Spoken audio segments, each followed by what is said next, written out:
Good evening, brothers and sisters. Good evening, Brother Earl, Brother Jubik, Brother Erwin. Okay. Good evening sa inyong lahat. Kaya tayong tatlo lang ngayon, ano? Okay. Hello, mic test. Okay. Narinig niyo ako, brother? Okay lang. Okay. Hello, Sis Jubik. Good evening, Brother Earl, Brother Erwin. Okay. So, sinong gusto mag-opening prayer? Are you there, Brother Earl?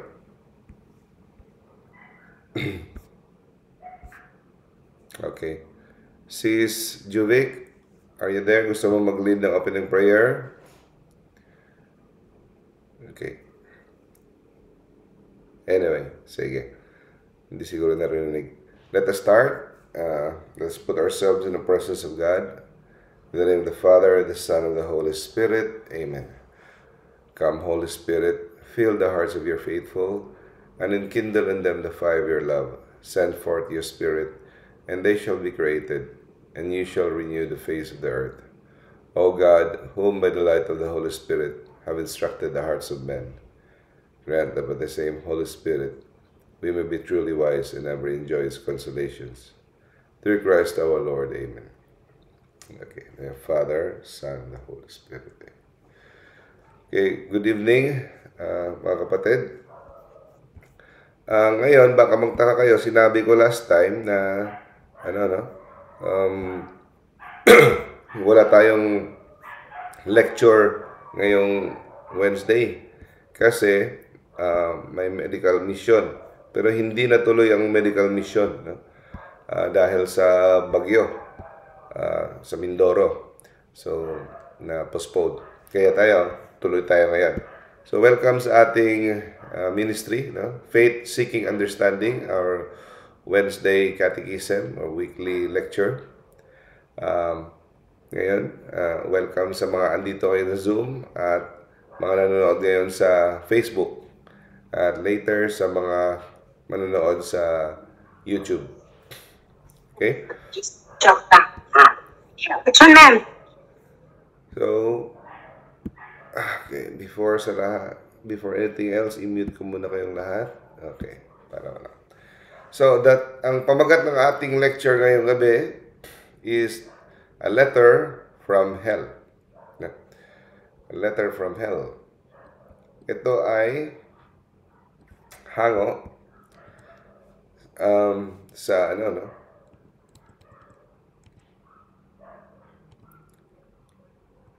isang document na natagpuan, no, sa isang madre nung siya ay yumao. So may kasabihan nga nagsasabi na may mga sulat, no, na love letter. Mayroong sulat na for celebration. May mga letters na sinulat dahil sa pagdurusa, no? Letters in sorrow. Pero itong particular na sulat ay iba, no? Itong sulat na ito ay bukod tangi dahil ito ay galing sa kabilang buhay. The other side of death. Okay?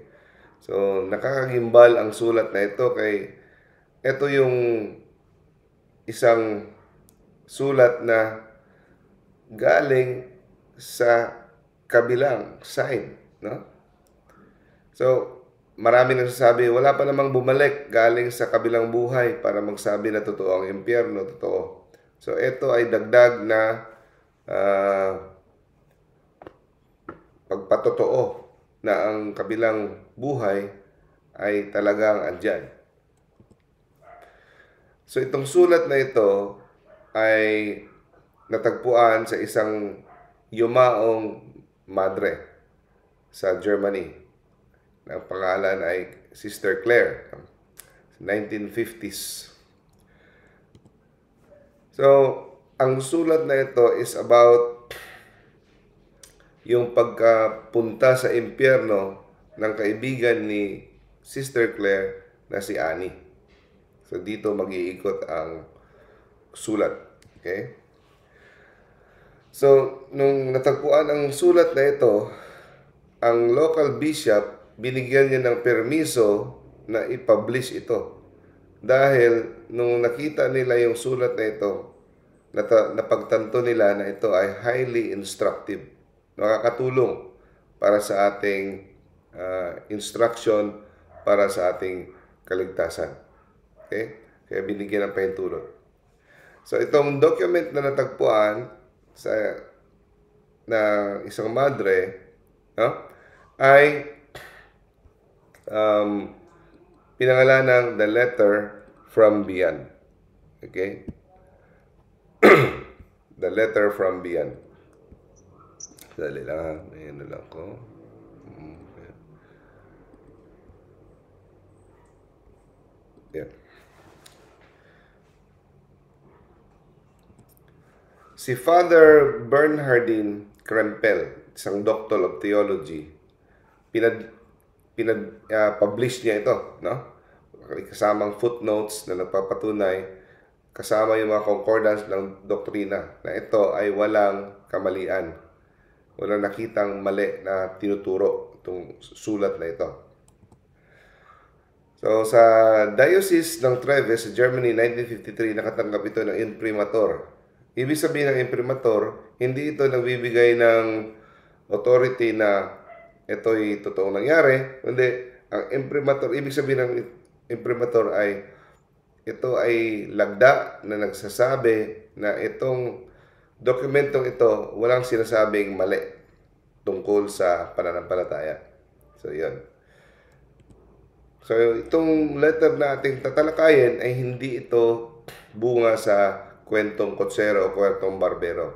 Ito ay merong batayan. Okay? So, ang document from Beyond nagsisimula sa side ni Claire. Sabi ni Claire, meron siyang kaibigan na natandaan niya, nakasama niya sa trabaho, sa office. Dinescribe niya yung kanilang relationship na hindi naman masyadong close, no? Pero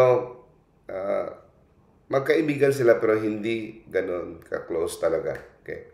And then naghiwalay na sila nung si Annie ay nag-asawa. Lumipat na sa isang medyo magarang mga subdivision, no? Parang gano'n, no? So, dahil hindi naman sila gano'n ka-close, ang describe niya, hindi naman siya gano'n, hindi niya naman masyadong sobrang na-miss. Pero, naging kaibigan sila ng ilang taon rin. So, noong 1937, habang nagbabakasyon siya, hindi pa siya madre noon, nagbabakasyon siya sa Lake Garda, sinulatan siya ng nanay niya. Sabi niya, imagine, si Annie namatay. Okay? Sinulatan siya ng nanay niya. Namatay siya dahil nabangga ang kanilang kotse, no? At nilibing siya kahapon lang sa Woodstock. Nung nalaman niya namatay ang kanyang kaibigan, no? Nalungkot siya, no? At agad, dahil si Claire ay religious, no? She loves God. Kagad siya nag-offer ng misa para sa kanyang kaibigan na namatay, no? At receive siya ng Holy Communion.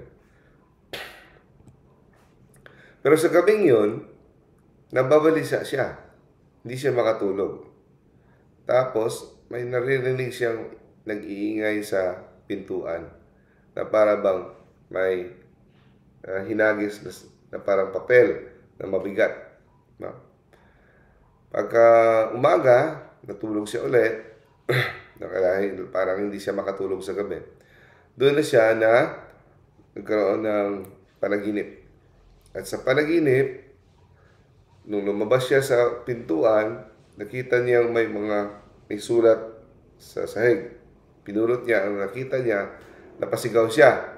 Dahil natatandaan niya talaga ang handwriting kasi kasama niya sa office, no? Ang handwriting ni Ani.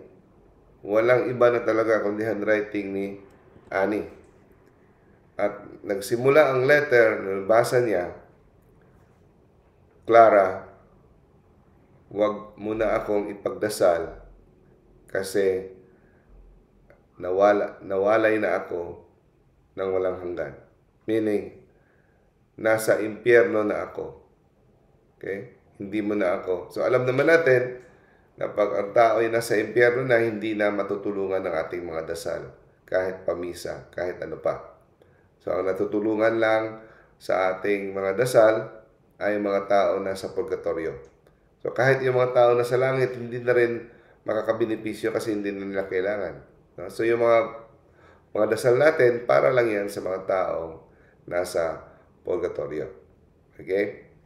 So, tatanungin nyo, paano natin malalaman kung andun sila sa impyerno, sa langit, o sa purgatorio?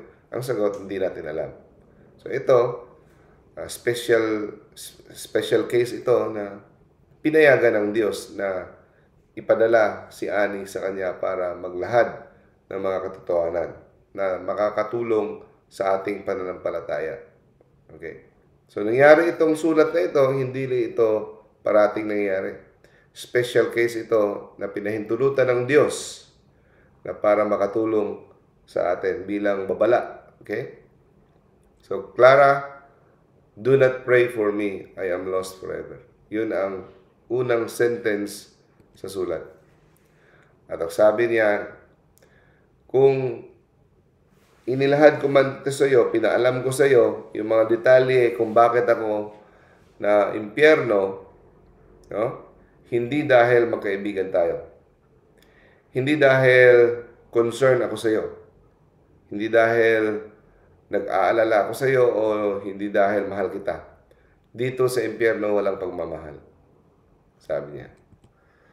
Ginawa ko ito dahil gusto kong mapunta ka sa impyerno, pero alam naman natin na kahit kaming sa kadiliman, kahit yung pangit na gusto naming mangyari, nagre-resulta sa kabutihan. So, dito pa lang, may lesson tayo makukuha na ang dyablo, kahit yung dyablo, kahit ayaw man nilang aminin o kahit ayaw man nila, minsan ginagamit sila ng Diyos para lumabas ang kabutihan. Number one example, ang pagkamatay ni Kristo sa krus. Sino nag-udyok sa mga taong ipapako si Kristo sa krus? Di ba ang dyablo? No? Pinagbintangan si Kristo, blasphemy, gano'n. So, ang resulta ay namatay ang Diyos. Pero nagresulta ito ng pinakamagandang kabutihan, kaligtasan. So, dito, napilitan ang dyablo na nag-amitin na naman ng kabutihan. Sabi niya, kung akong papiliin, gusto kong kasama kita dito sa impyerno. No? Kasi lahat ng tao dito, parehas ang iniisip. Yung aming pag-iisip dito, no, ay frozen. Meaning, hindi na magbabago. Puro hatred. No? So, hatred sa lahat ng tao, sa lahat ng nilalang, most especially hatred kay God at hindi magbabago. So, naisip ko, before tayo patuloy, naisip ko may isang nagtanong, bakit si God hindi niya na mapatawad yung devil? No? Di ba, love your enemy? Ang sagot diyan, yung devil at saka yung mga tao na punta sa impyerno, no?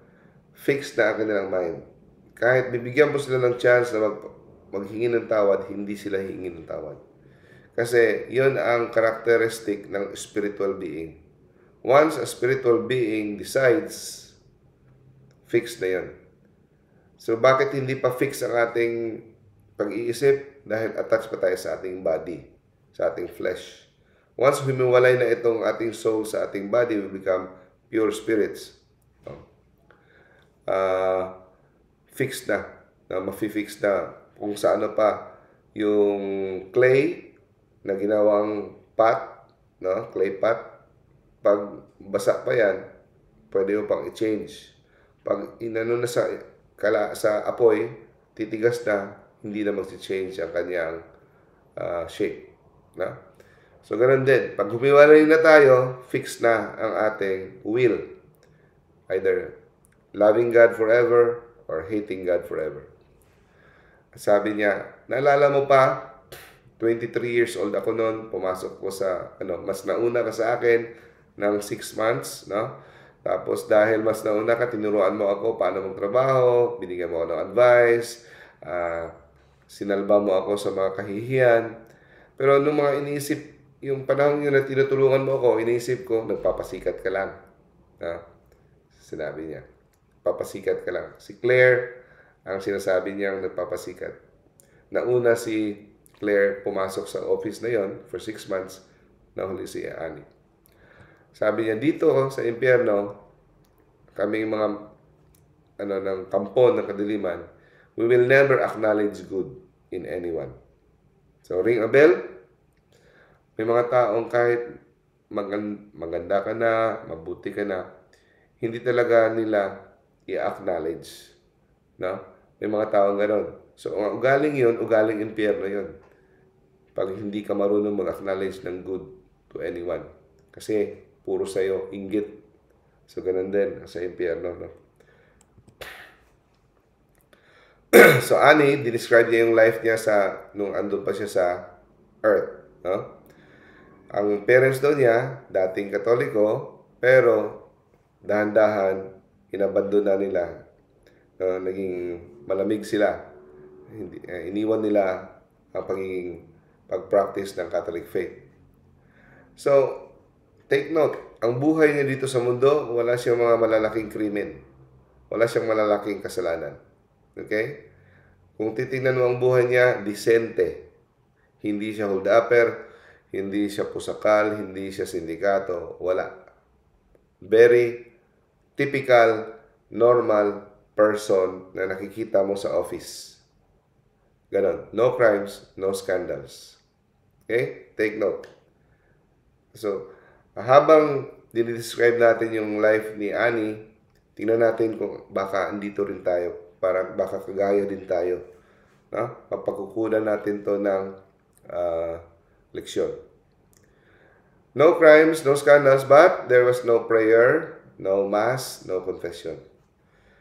So, ang religion para sa kanila, during lumalaki siya, kasi hindi na napapractice ang parents niya, yung growing up years niya, no prayer, no mass, no confession.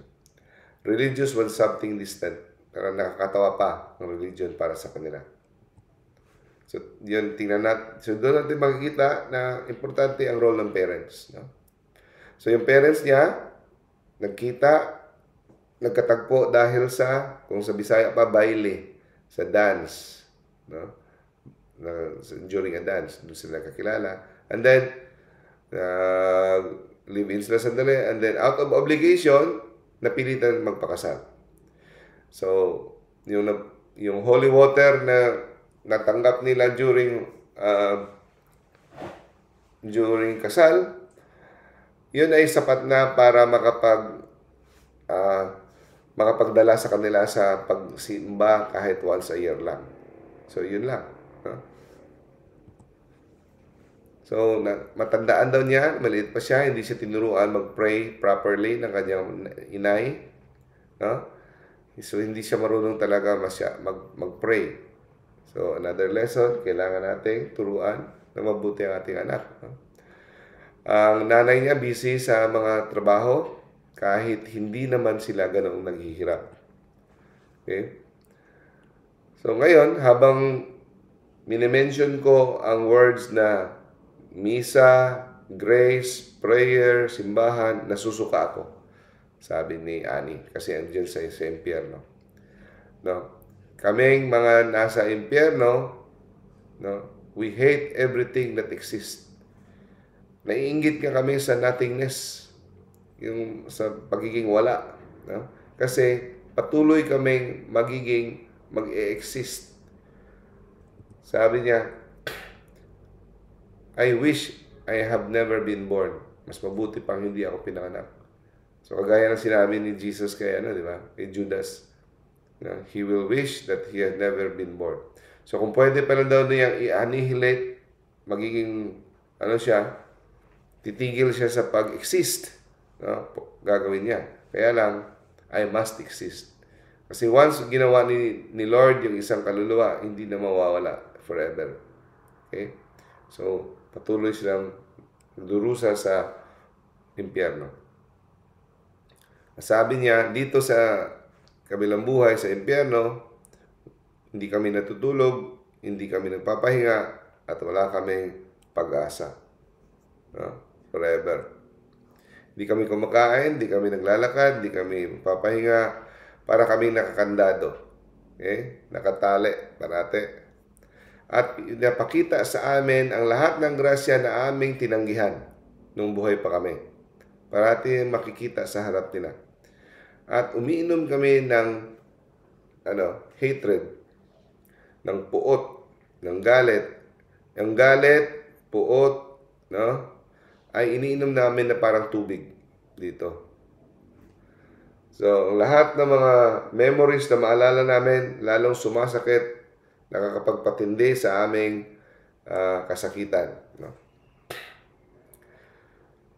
So, ang galit namin sa Diyos ay hindi dahil sa pagka-ignorante namin, dahil hindi namin alam. Sinasadya na lang namin na magalit at kinamumuhian ang Diyos. Deliberate rebellion.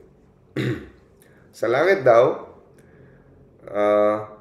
minamahal ang Diyos dahil nakikita nila ang beauty.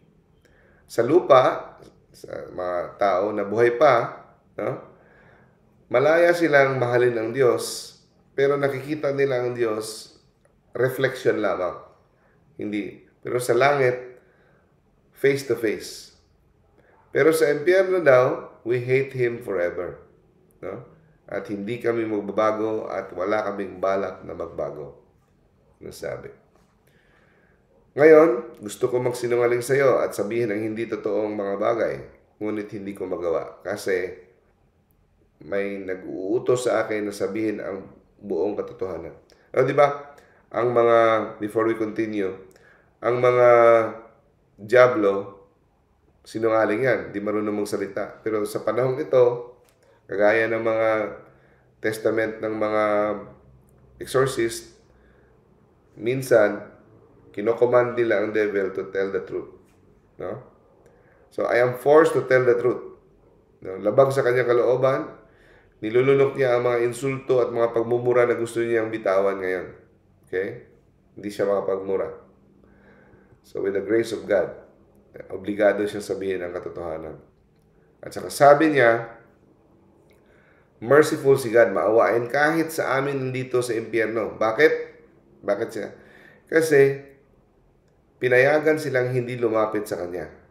Kasi kung lalapit sila sa Diyos, kaya nga ang impyerno ginawa niya, in a way, mercy para sa mga tao sa impyerno. Kasi ang Diyos ay is a consuming fire, naglalagablab ang apoy ng Diyos. Apoy na hindi kayang harapin ng mga taong nagtanggi sa Kanya, tumalikod sa Kanya. Pero ang apoy na ito ay welcome na welcome sa mga tao nagmamahal sa Kanya. Kaya nga, andun sila ang layo-layo. Kasi habang lumalapit sila sa Diyos, kaya nga umaalis sila ang nagtatapon sa kanilang sarili sa impyerno. Kasi hindi sila makatayo sa harap ng Diyos. His nearness would be unbearable fire. At saka, yun, ang childhood niya, a home without prayer. At saka yung first communion niya, naalala niya, formality lang at walang pananampalataya. Parang joke-joke lang. At matandaan niya sinabi na kanyang ama, ang importante, maganda ang iyong damit. Yun lang ang importante. Hindi mo na kailangan yung naintindihan mo ang pananampalataya. So, yun lang ang concern ng parents niya na maganda ang kanyang dress. At ang mga diablo daw, tuwang-tuwa, no, na madedelay ang first communion ng mga bata. May bagong batas ang simbahan na ginawang mas bata, maging 7 years old, before 14 years old. Nung ginawang 7 years old, mas lalong nagalit ang impyerno. No? At kung pwede pa lang, patatagalin nila bago ang bata makatanggap ng first communion.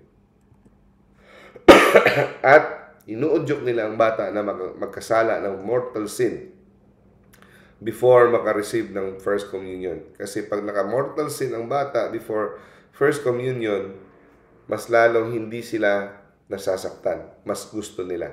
Mas nasasaktan sila pag tumanggap ang bata ng first communion worthily. Okay? Okay. And then, sinimulan niyang ipaliwanag kung paano nagsimula ang kanyang kapahamakan. Nagsimula ito from indifference up to cold rejection. So, ano yung indifference? Yung nagsimulang parang wala ka nang masyadong pakialam sa iyong relationship kay God, sa iyong faith. Hindi ka na masyadong wala ka na masyadong pakialam. No? Indifference. Humantong ito sa rejection.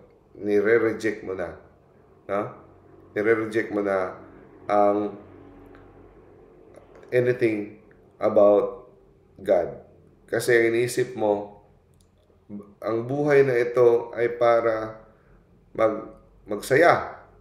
Bakit ba ang simbahan tinuturuan tayong magsakripisyo? Bakit hindi natin i-enjoy lahat ng bagay? Bakit tayo tinuturuang magtimpi, magtiis, at layuan ang mundo? So, parang kahibangan. So, sa concept na yon, yung concept ng Catholic faith na we have to distance ourselves from the world and to take up our cross daily, deny ourselves daily, no? And follow Jesus. Maraming nagre-rebelde sa ganun.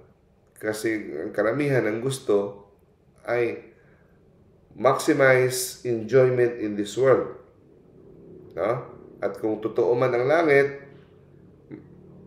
i-avail din ang langit. Pero hindi ganyan Hindi ganyan turo. Para ma-avail mo ang langit, you have to deny yourself daily here, take up your cross, and do not love the world. No? Anyone who loves the world, the love of the Father is not within. So, kaya pag hindi kulang yung pananampalataya mo, doon ka patungo. Magre-rebelde ang puso mo sa Diyos, sa turo ng Diyos na gano'n. No? So, nag-join siya ng Association of Young Ladies. Yung Association of Young Ladies, Catholic group yan noong unang panahon. So, nag-join naman siya para kung saan pa, parang Catholic group, like CWL, parang gano'n. May mga outing sila, may mga events, may mga church activities din. Pero, hindi nila alam na dahan-dahan na siyang hindi nagpe-pray. Okay? So, gusto niya yung mga outings, pero sinadya niyang, tinatamad siyang mag-pray. Minsan, nagko-confess, Holy Communion, pero panlabas na lamang. No? Kasi tingin niya, wala naman akong kasalanan masyadong ikukumpisan. Yun. One day, naalala niya, sinabi ni Clara sa kanya, no? Ani, pag hindi ka nagdasal, no? Pag hindi mo ginawang kaugalingang magdasal, baka ano ka, maimpyerno ka. Okay? Pero sa totoo lang, sabi niya, sa loob-loob, no, hindi na siya nag-enjoy mag-pray. At ayaw na niyang mag-pray. I pray very little, but when I pray, with annoyance. Nung pinipilit na lang talaga niya mag-pray. No? At ang sabi ni Ani, dito sa impyerno, no, ang mga taong nasusunog dito ay mga taong hindi sapat ang prayer. No? Nagpe-pray pero not enough. So, lesson again. No? Sabi niya sa Bible, pray without ceasing. Hindi tayo titigil sa pag-pray. So, all those who burn here have never prayed enough. At sabi niya, ang prayer ay ang first step patungo sa Panginoon. Ito ang pinakamadali at ito ay napaka-importante. At sabi niya, sa mga taong matyaga at hindi tumitigil sa pagdasal, bibigyan sila ng Diyos ng liwanag, ng lakas, ng grasya para maahon niya ang kanyang sarili sa kumunoy ng kasalanan. Kahit ito ay hanggang dibdib pa ang pagkalibing niya sa kumunoy ng kasalanan. Pero pag hindi ka nag-pray, hindi mo kayang iahon ang iyong sarili sa kumunoy ng kasalanan. Malilibing ka. Huh? Sabi niya, sa totoo lang, sa mga huling taon ko dito sa mundo, no, hindi na ako nagdarasal. Kaya, hindi na ako nakatanggap ng mga grasya. So, ang grasyang iyon ay kailangan para maligtas tayo, matanggal tayo sa kuko ng diablo na humahawak sa atin, nalulubog. So, sa ating sariling kakayahan, pag tayo ay kinapitan ng diablo sa buhay makasalanan, hindi tayo mapipitas doon, hindi tayo matatanggal. So, tumigil siya sa pray. Few years before she died, lalong tumigas ang puso niya. Sabi niya, dito sa impyerno, walang grasya. Kahit ibigay pa sa amin, no, iluluwa namin. No? Iluluwa namin. Hindi niya tatanggapin.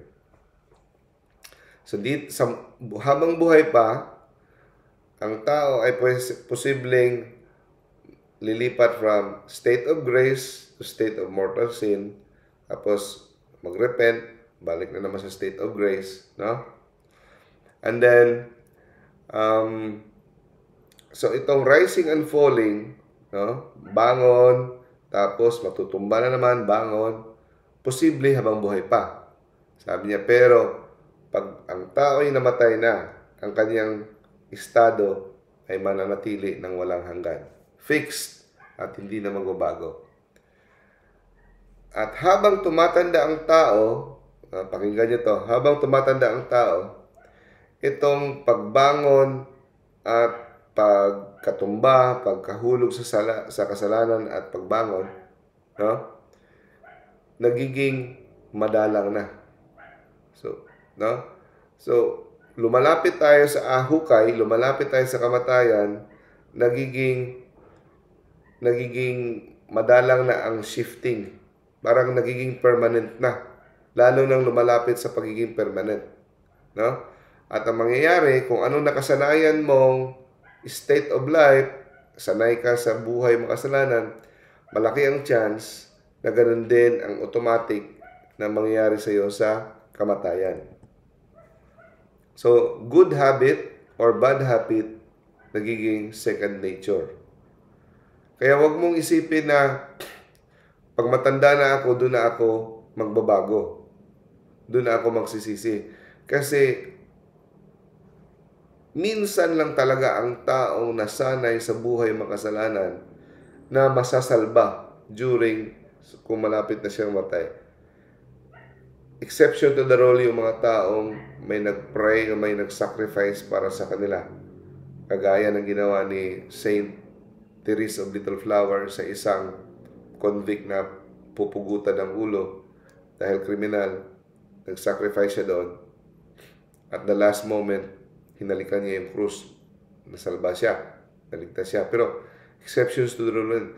Ang karamihan ng mga tao na kung anong nakasanayan mo, yun ang instinct na pipiliin mo kung ikaw ay malapit ng mamatay. No? For years, I have lived apart from God. Nasanay na siyang yung puso niya nagre-rebelde sa Diyos. Kung bakit ganon ang standard ng Diyos. No? Pagsasakripisyo, ang pag-deny ng ating self. No? So, kaya daw, nung sa panahon, putol-putol. Good evening. Bakit putol-putol boses mo minsan, Dok, sa akin lang ba ito? I hope, okay naman ang signal ko, sis. Okay naman. So, I hope na hindi putol-putol ang boses ko sa iba. Okay. So kaya, ang nangyari, nung final call of grace, nung malapit na siyang kunin ni Lord, may parang inspiration na dumating sa isipan niya na huling tawag ni Lord, kalabit ni Lord sa kanya. Ang nangyari, dahil sanay na siyang tanggihan ang grasya, ang mga actual grace, so hindi niya namalayan na yung huling kalabit ni Lord sa kanya ng grasya, tinanggihan niya rin. No? Rather, because I had so often refused to repent and amend my life. Dahil nakasanayan na tanggihan ang grasyang mga mumunting tinig sa ating puso. Okay? And then, sabi ni Annie, natandaan ko pa, Claire, na parati mo akong minumungkahi na magbasa ng mga holy books, mga Life of the Saints, mga makikinig ng mga sermons. Pero parati akong tumatanggi sa iyo. Dahil sabi ko, kulang ako sa time. Okay? Tapos, dahil doon, no, dumating sa critical point na naglagay na ako ng parang pader sa aking sarili na mahihirapan na akong makonvert. Tapos akala mo may madali pa akong hatakin pabalik, pero sa loob-loob mahirap na. Kasi ako na yung gumawa ng parang pader, no? And then sabi mo, no? The devil has already secured in the clutches. So sa panahon yun, nakakapit na yung kuko ng diablo sa akin. Eto sasabihin ko sa iyo, sabi niya, ang diablo, no, ay magkakaroon ng malaking impluwensya sa buhay ng tao. I never believed in the action of the devil nung buhay pa ako, sabi niya. But now I attest that the devil powerfully influences people. No? So, only many prayers on the part of others and my own prayers together with the sacrifices and sufferings would have managed to wrench me away from Him. So, yun lang ang pag-asa, matatanggal siya sa kapit ng diablo. Maraming sacrifices, prayers ng ibang tao, at saka kanya, sufferings. Yun lang. Kasi may mga taong baon na talaga sa kasalanan. Hindi magkaparehas ang level ng tao. Pero sa kanya, hindi siya kriminal, malamig lang siya sa Diyos. Hindi niya namamalayan, baon na siya sa kamay, sa kuko ng diablo. Okay? Sabi niya, konti lang ang physically possessed na tao sa mundo. Pero marami possessed interiorly. No? Yung tawang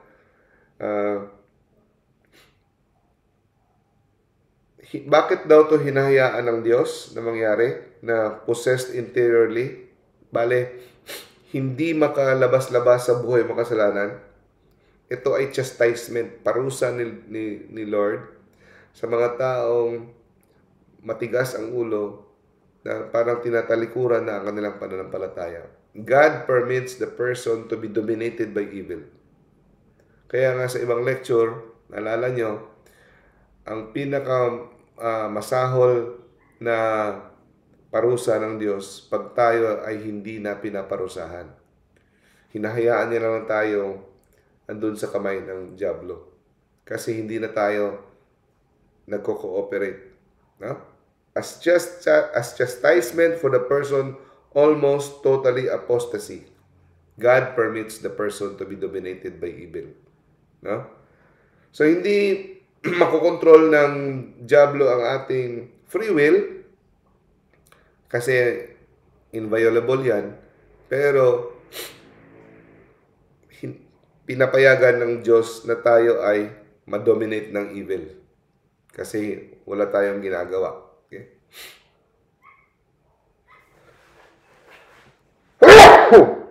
Sorry. Medyo ito. Binipigilan ko lang mga ching. Kanina pa akong gusto mga ching kasi meron tayong trangkaso.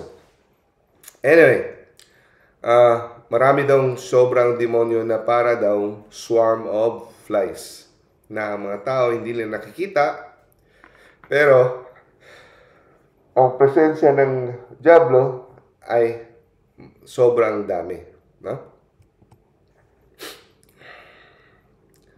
So, silang mga nasa impyerno na mga kaluluwa ay hindi nanunukso.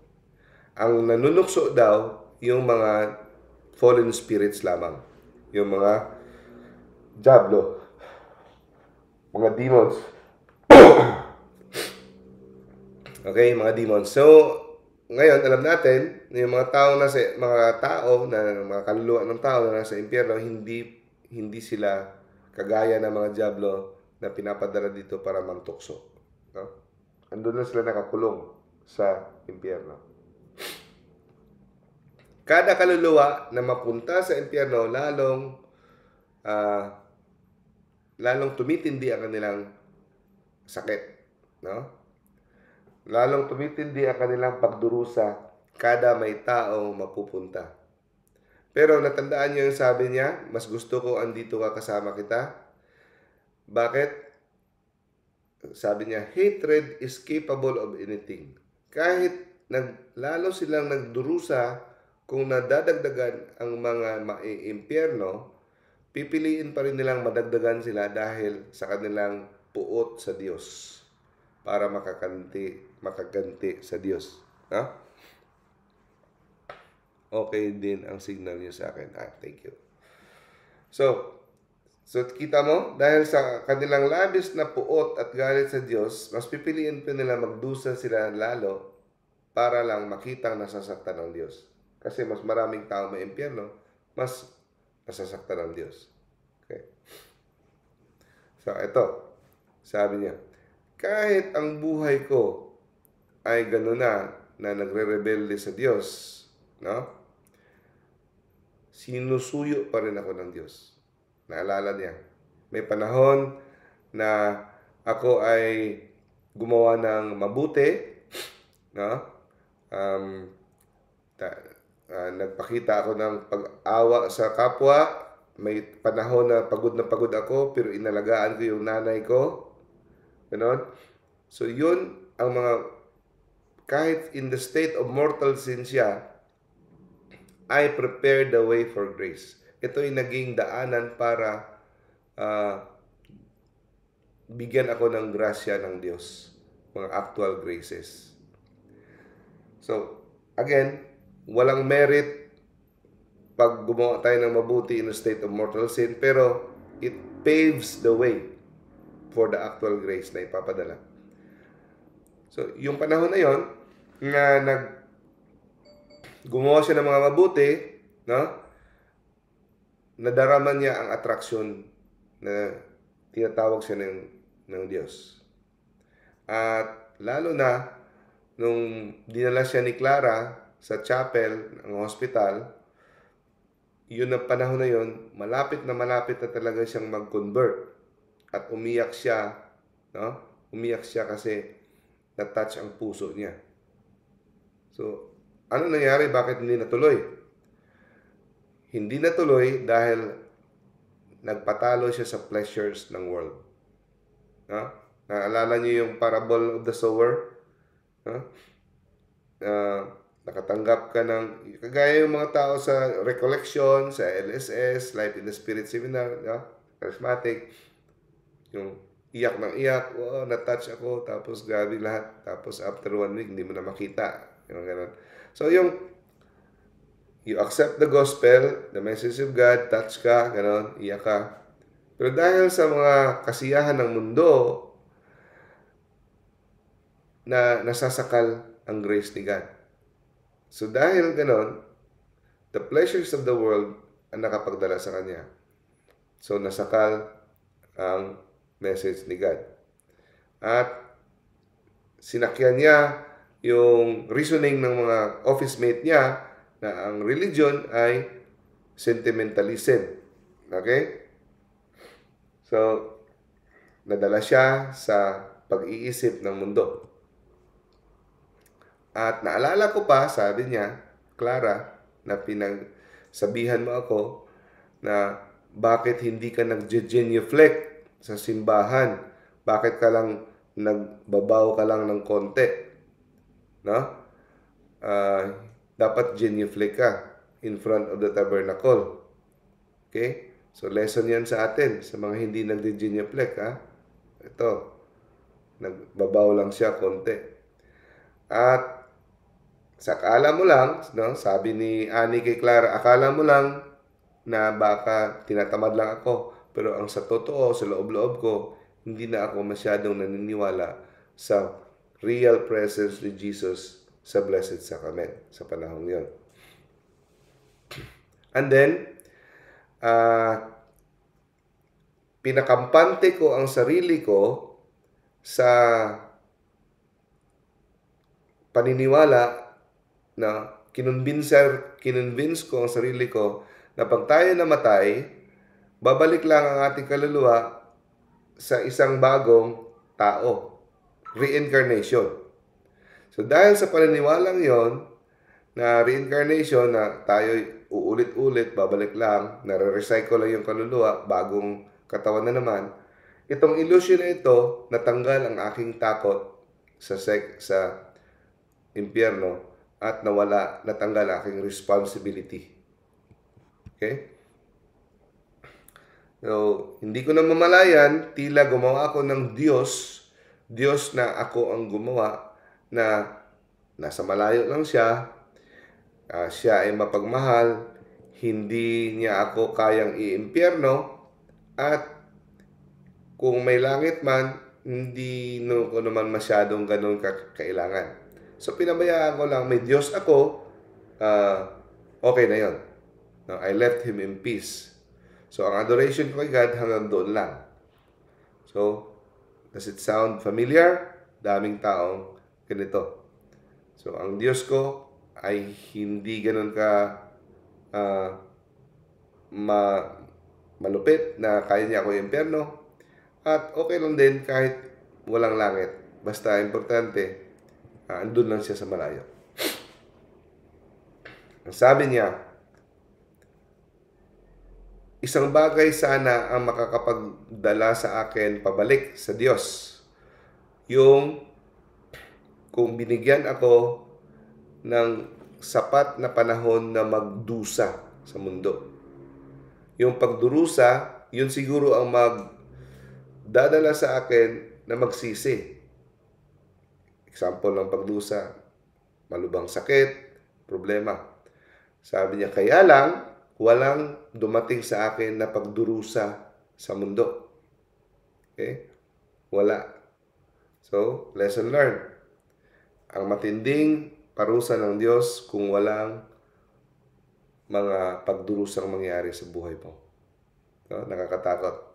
Akala natin, swerte tayo, no? Dahil smooth sailing ang buhay natin. Pero yun pala ang ginagamit ng Diyos para mabalik ka.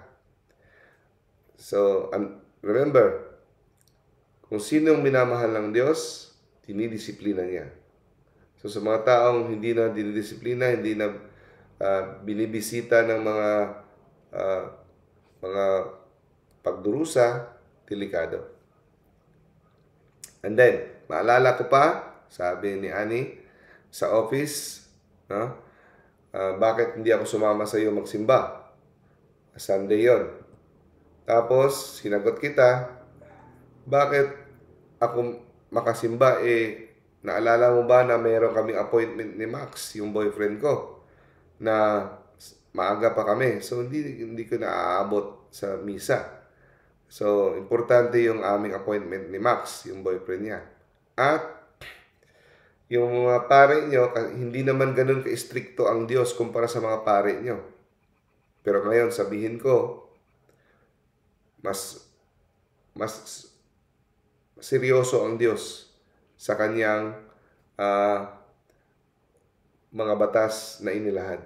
No? His infinite goodness, notwithstanding, God takes everything much more seriously than any priest.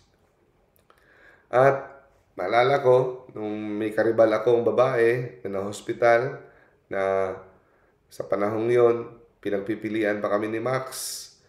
So, ako, nanaig. Ako ang pinili ni Max dahil may pagkamainitin ng ulo yung babaeng yon at ako kalma lang.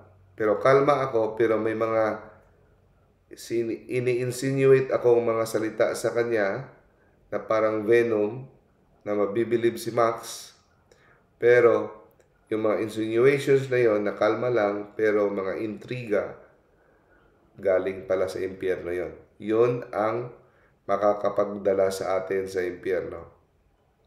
I would speak calmly, seeming to be entirely objective, but spewing venom from within. Take note. Insinuations such as this rapidly lead one to hell. They are diabolical in the true sense of the word. At take note, mga kapatid, hindi sila nag-premarital sex ni Max. Hindi ko binigay ang sarili ko. Pero ang reason niya, hindi si God. Bakit hindi niya binigay ang sarili? Kasi pag inisip niya, pag binigay niya ang sarili niya pagkababae niya, baka iwanan siya ni Max.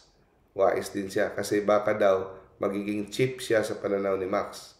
Kaya hindi niya binigay. Yun ang rason niya. Hindi dahil sa Diyos. No? So, take note. Walang premarital sex pero na impyerno. Okay? At ang napansin ko, para ko nang ginawang Diyos si Max. No? Mas binigyan ko ng pabor ang mga schedules niya kumpara sa Diyos. No? No? The relationship between two opposite sex, pwede nating gawing ang creature nating Diyos. Yeah? Take note, maraming mga babae, lalaki, mas pinipili pa nilang gumawa ng kasalanan dahil sa kanilang mga minamahal. Minsan, lumalabas ako sa office at pumapanhik sa simbahan, magdasal, magrosaryo, no? Hindi dahil ito'y totohanan, kundi para lang maibsan ang sakirot ng aking konsyensya, para magkaroon ako ng peace of mind. Pero sa totoo lang, sa loob-loob ko, wala na akong pananampalataya, no? So, ini-encourage mo akong mag-pray, ginagawa ko naman, pero sa loob-loob, wala na akong pananampalataya. Ginagawa ko na lang ito para maibsan ang aking konsyensya. Take note, okay? I sought only to set my conscience at ease. I still needed that in order to justify my apostasy. Para lang ma-justify niya ang kanyang pagtalikod sa Diyos. Sabi niya, Clara, hindi mo napansin yan, no? Akala mo Katoliko pa rin ako, pero sa loob-loob ko, hindi na. No? Hindi pa rin ako tumigil sa pag-donate sa simbahan. Sabi ko, every time mag-donate, ang iniisip niya, wala namang mawawala sa akin, a little insurance. Kung totoo ang lahat na ito, baka titingnan ni Lord sa akin, nag-donate naman ako. Yeah? A little bit of insurance would not hurt. Nagdo-donate siya para Katoliko, pero panlabas na lang. Pag may ina-advise ka sa akin, lumalabas sa kabilang tenga. Iniisip ko, hindi ka naman siguro tama, no? At lalo na, medyo may konting hidwaan na sa relationship natin kasi nakikita ko na parang hadlang ka sa relasyon namin ng aking boyfriend. Hindi sa inaagaw ang kanyang boyfriend, kundi kung sa tingin niya, kung susundin niya yung advice ni Clara, may hindi maganda ang kahinatnan na kanilang kasi masyadong relihiyoso. Baka hindi sila magkatuluyan. No? So, mas pinaboran niya ang relasyon. So, ang huling pagsimba ko, no? Ang huling pagsimba niya at pag-communion nung araw ng kanilang kasal. Okay? For formality na lang yon, no? Just like any others. So, yung unworthy communion na yon, dahil ginawa lang for formality, yun na ang last kong simba at communion kung sila ay kinasal. Okay? So, nung nag-asawa na siya, pinalitan niya ang devotion ng material pleasures, fashion, travel, social life, no? At ang kanyang asawa, pareho sila ng pag-iisip. Namuhay sila sa comfort, respectable sila but not ang ilang buhay hindi nakatuon sa eternity. Okay? The average people that you see right now. Okay? Sa panlabas, tingnan mo, happy sila, maganda kanilang buhay, pero inside, deep inside, hindi siya happy. Merong parang kumakain na nagngangat-ngat sa kanyang puso na hindi niya ma-explain. Na nag-hope siya na someday ang kamatayan ang magtitigil sa lahat ng pain na hindi niya ma-explain sa loob. Okay? So again, you could be happy outside, but deep inside, there's something eating your heart. No? Kasi ginawa tayo ni Lord para sa Kanya. Our hearts are made for Him. Pag lumayo tayo kay Lord, di natin ma-explain ang sakit. Yung mga club, mga cafe, restaurants na pinupuntahan nila, lalong hindi nakatulong sa kanila pabalik kay Lord. Kasi dahil sa materialismo. No? Mas concerned sila sa externals, no? Not in the essence of the soul. Mga kasama na nila, kahalubilo. Pag pumunta man kami sa mga tour, sa mga simbahan, ang tinitingnan namin yung beauty, yung masterpiece, yung mga exhibits. Pero deep inside, kinukutya niya ang Middle Ages na mga faith. No? At nung sa tour daw nila, sa mga simbahan, pinipintasan pa niya sa isipan niya yung lay brother na parang walang masyadong magandang postura at kulang sa suklay. No? At tuwing nakaririnig siya ng bells sa simbahan, ang iniisip niya, andito na naman sila, tumatawag para magkapera. Tumatawag sa mga tao magsimba, ang gusto nila pera lang. So, yun ang iniisip niya sa simbahan. Gusto magkapera lang ang simbahan. At, hindi siya naniniwala sa apoy ng impyerno. Sabi niya, matandaan po ba, Clara, nung tinukso kita, kumuha ako ng lighter, sinindihan ko at nilagay ko sa ilalim ng iyong ilong at tinanong kita, ganito ba ang baho ng amoy ng impyerno? Ganito ba? Tapos ang sagot mo, hindi na namamatay ang apoy sa impyerno. At ang tao, ang kaluluwa ay hindi nauubos. No? The flames do not burn the body but the soul itself. At hindi lang siya metaphor ang apoy, kundi totoong apoy talaga. No? Pero kahit nasusunog ang kaluluwa ay hindi ito nauubos. The fire of hell burns without consuming. Pero ang mas matindi pa, no, mas masahol pa sa sakit ng apoy ng impyerno ay ang kaluluwa na alam niya na magpawalang hanggan, hindi niya na makikita ang Diyos. Our greatest torment consists in knowing with certainty that we will never see God. Yun ang pinaka-greatest torment. Ang mga taong mas maraming binigyan ng grasya ng Diyos at tumanggi, yun ang mas malalong maghihirap sa impyerno.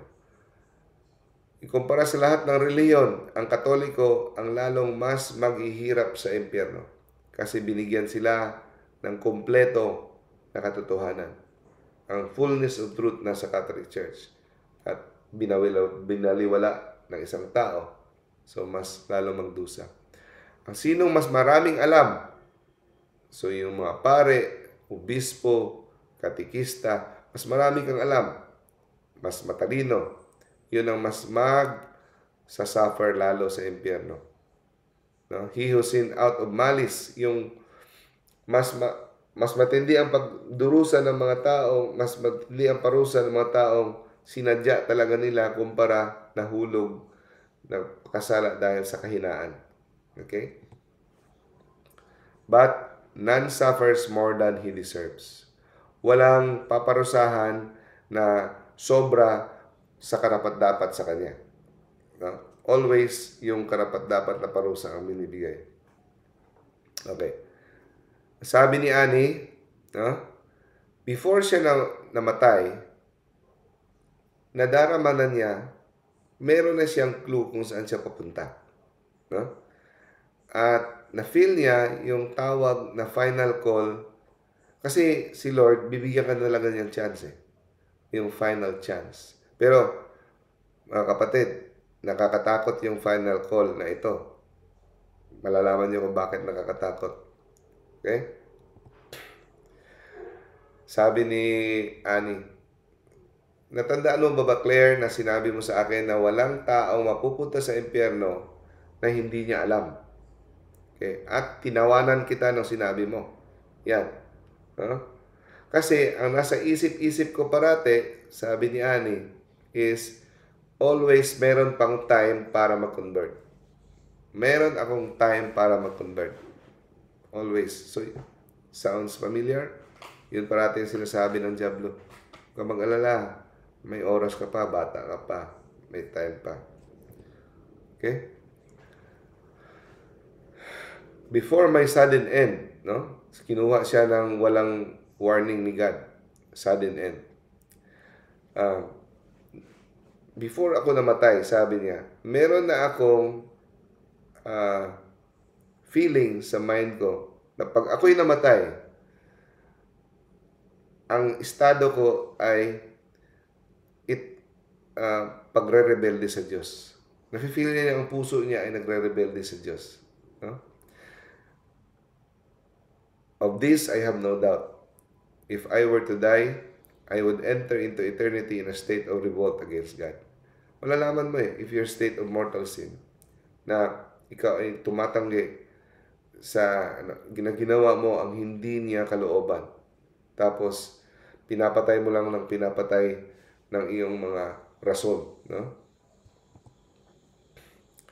Pero, kahit nadarama ko yon, hindi ako tumalikod.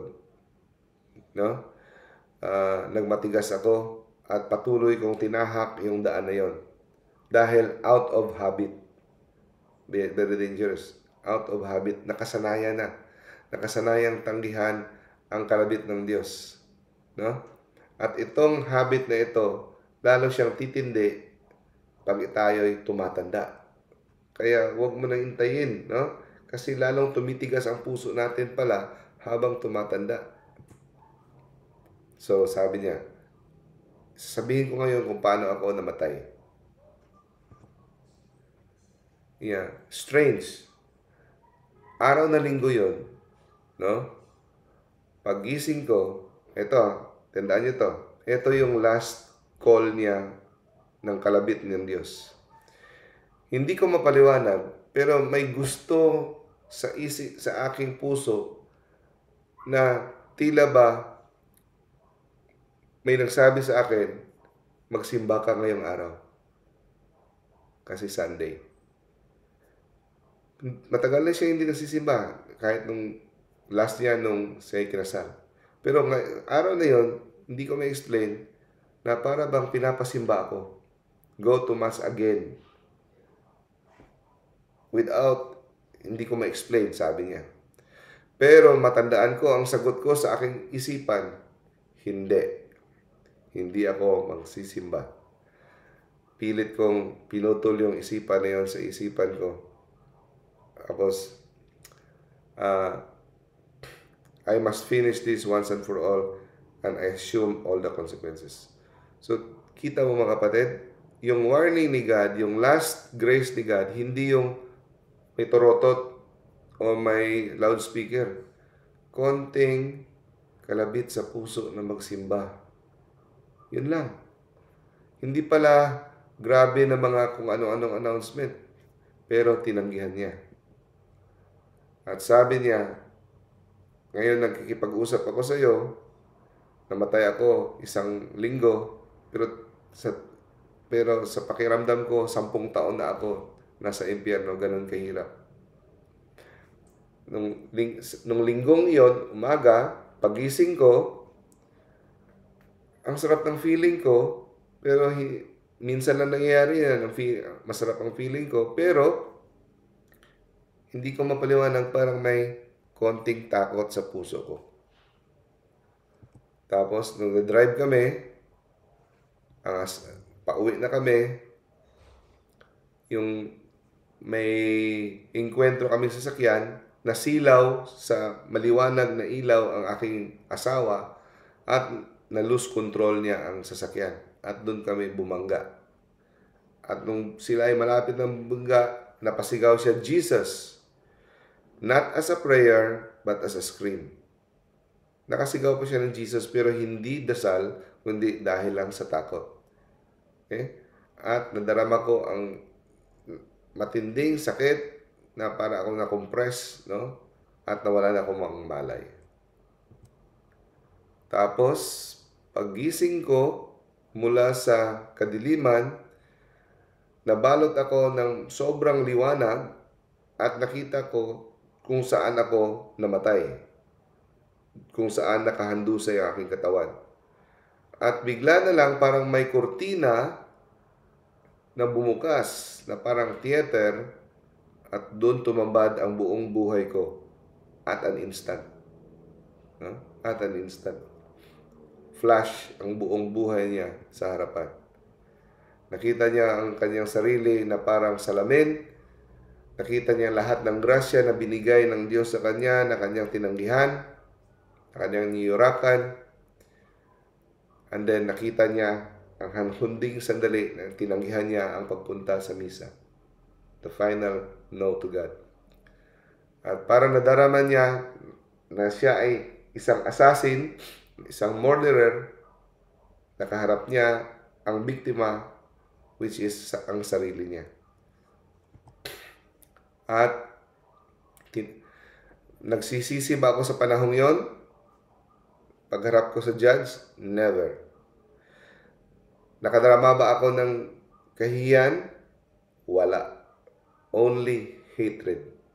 Kasi sa panahon na yon, separate na kanyang kaluluwa sa kanyang katawan. So, fix na ang iyong sarili. Wala nang repent, wala na. Kasi humiwalay na ang iyong katawan sa iyong kaluluwa. Pagkatapos noon,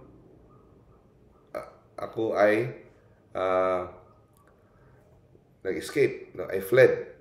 Kagaya ni Cain, no? Kagaya kay tumakas ako sa harap ng Diyos, kagaya kay Cain na tumakas sa harap ni Abel. At yon ang aking judgment. At narinig niya ang invisible judge na hindi niya nakikita, lumayo ka sa akin, depart from me. At agad-agad nahulog ang aking kaluluwa sa malaasopre na impyerno. So yun. Tapos, so yun ang mga last words ni Annie na binasa ni Clara. Ang mga last words, halos hindi na maintindihan ang kanyang handwriting. It was so twisted, almost illegible. Pagkatapos basahin ni Clara, biglang nag-apoy ang sulat.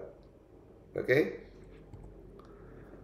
Pagkatapos doon, pag nagliyab ang sulat, na nagising siya nung narinig niya ang kampana ng simbahan. Angelus na pala. Okay? So doon, she fell to her knees and began to pray. So doon niya naintindihan ni Clara, mercy is real. Pero para lang ito kung tayo ay buhay pa.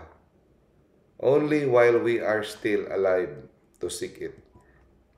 So itong letter from beyond, hindi lang ito pananakot na story, okay?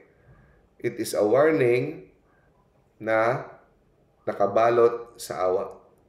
It is a warning wrapped in mercy.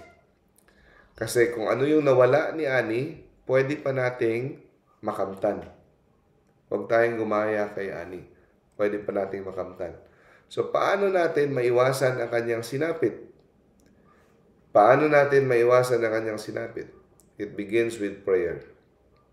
Not just words, but meditative prayer. Okay? Meditative prayer. So, every single day, find time alone with God. Set aside 30 minutes to meditate on the gospel, on the words of the Bible. First 15 minutes, read the passage word for word. If you can memorize it or not. Basta you understand it. Let every sentence take root in your heart. And the next 15 minutes, you ask God, what are you trying to tell me in this sermon? In this gospel? What is the truth hidden beyond its word? So itong klaseng meditation can transform the soul. Kasi mapipilitan tayong mamuhay hindi lang sa surface, kundi mapipilitan tayong mamuhay in the presence of God. Above all other prayers, pray the Rosary. Our Lady herself revealed sa Fatima that the Rosary is the most powerful of all devotions. Okay? Dahil sa Rosary, marami ang mga na-rescue, ng mga makasalanan at mga nang-despair. Ang intercession ni Mama Mary, yun ang strongest shield ng langit at ng lupa. And then also, very important, make a daily examination of conscience sa gabi before tayo matulog. So, isipin mo kung anong nangyari sa buong araw, may mga nasaktan ka ba, may anong kasalanan ginawa mo, at say sorry kay Lord kung may nagawa kang kasalanan, yung mga gossip, mga white lies, kung ano dyan, at mga harsh words, at magpasalamat ka kung may mga nagawa ka mabuti. Go to confession often, receive the Holy Eucharist always, turo ni Saint Pius X, Dahil ang grasya madaling tutubo sa mga taong parating nagugutom o nauuhaw sa grasya. Okay? That's why I pray, Lord, give me the grace to have a deeper understanding, deeper love, deeper appreciation, deeper affection, deeper hunger for this greatest sacrament, which is you. So, ang letter beyond, the letter from beyond, hindi lang ito isolated story. Magkapareho ito sa mga lahat na pinoproklama ng simbahan na dinipensahan ng mga santos na katotohanan. Sabi, si Monsignor Luis de Gaston de Segor, author ng librong Hell, What It Is and How We Can Avoid It, ang sabi ni Monsignor de Segor, ay the greatest tragedy ng mga tao ngayon ay hindi na are times that the people sin. No? Hindi dahil gumagawa ng kasalanan ang mga tao, hindi yan ang greatest tragedy ng mga tao. Ang greatest tragedy ngayong panahon is ang people no believe in sin at all. No? Parang hindi na tayo naniniwala sa kasalanan. Feeling natin ang kasalanan parang kamalian na lang. No? Yung mga pornography, live-in, artificial contraception, lalo na yung mga immoral things, feeling natin hindi na kasalanan. At sabi ni Monsignor de Sigor, sa mga taong pinagtatawanan ng impyerno, hindi naniniwala sa impyerno, yung mga taong tumatawa, actually sila yung mga taong mas natatakot sa impyerno. Defense mechanism lang nila. Dahil sa loob-loob ng ating konsyensya, alam natin na eternity is real. We know, we feel that eternity is real, pero ayaw na nating aminin. So, ang essence ng impyerno is hindi ang apoy. Ang essence kung bakit masyadong masakit ang impyerno is the separation from God. Makat off na tayo sa the source ng love. Yan ang totoong torment. Okay, take note of this. Ang daan patungo sa impyerno ay hindi biglaan. Okay? Dahan-dahan ito. Comfortable, slow. Yun ang strategy ng Diablo. Dinadahan-dahan tayo, hindi natin namamalayan. Ito ay parating dinadaan sa mga excuses kung bakit hindi makapag-pray, forgotten prayers. Doon nagsisimula ang lahat. The path to hell is wide and easy. It descends gently. Hindi natin namamalayan. Ang kailangan na natin gawin para mapunta sa impyerno, magpatuloy lang sa pagtahak sa parehos na daan na yun. Ang sabi niya, ang taong magsisimulang para seryosohin ang impyerno, magmumuni-muni tungkol sa impyerno, ay magsisimulang magtatahak sa daan patungo sa langit. Every soul that thinks of hell sincerely will begin to turn towards heaven. Kasi ang banal na takot, fear, tapos na-enlighten ng katotohanan is the first grace of conversion. Diba ang sabi sa Bible? The fear of God is the beginning of wisdom. So, hindi na ito pananakot. Pinupukaw tayo. Fear, when enlightened by truth, is the first grace of conversion. So, ang pag-meditate natin sa eternity, sa kamatayan, hindi tayo para magtatakot-takot lang. But, pupukawin tayo. Gigisingin tayo. Para malaman natin na kada choice, kada isip, kada word na lalabas sa ating bunganga, merong eternal consequence. So again, summary, if you want to be saved, ito yung guideline ni Monsignor de Sigor. Live in the state of grace. Go to confession always. Examine your conscience every night. Begin and end every day with prayer. Stay close to the Eucharist. Entrust your life to the Blessed Virgin through the Rosary. Kasi ang intercession ni Mama Mary, strongest shield natin yan. Always go to Mama Mary. And sabi niya, think often and seriously about hell, and you will go to heaven. Kung isipin mo daw parating ang impyerno, you will go to heaven. Ito, nakakamangha. Ang pinaka-greatest missionary patungong langit ay ang impyerno.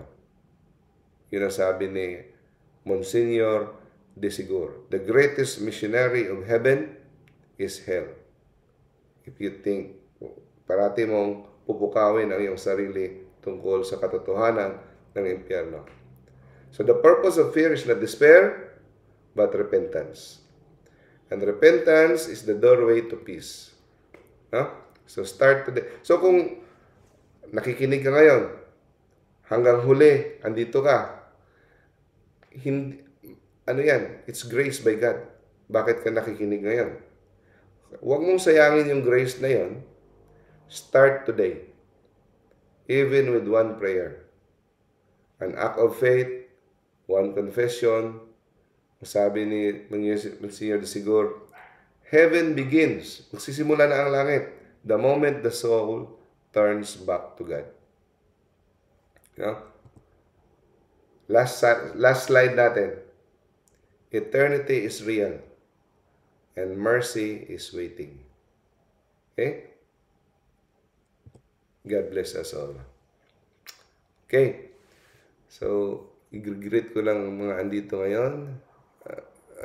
Mga nagtiyaga na sa Brother Catholic, Brother Earl, Brother Erwin, hello, Sis Del, Sis Hazel, good evening, Sis Juvic, Sis May, Brother Ramel,